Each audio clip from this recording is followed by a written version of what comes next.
l'a tous dit, Pierre, quand il avait une idée en tête, il ne la lâchait pas. Quand il pensait que son idée était juste, il allait jusqu'au bout.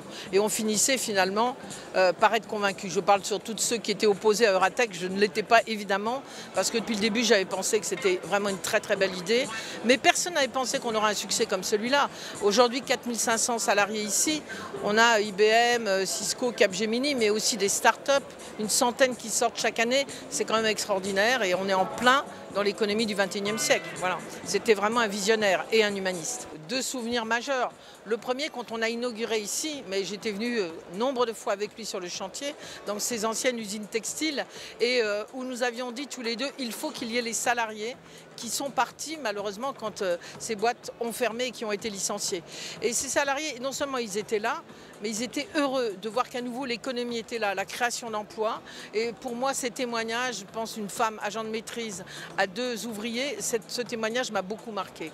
Voilà, ça c'est le premier point. Et le second, je l'ai dit tout à l'heure avec la plaque, c'est que Pierre, il avait des excès, on en rigolait parfois. Mais souvent, il nous montrait que ce que nous croyions impossible devenait possible grâce à lui.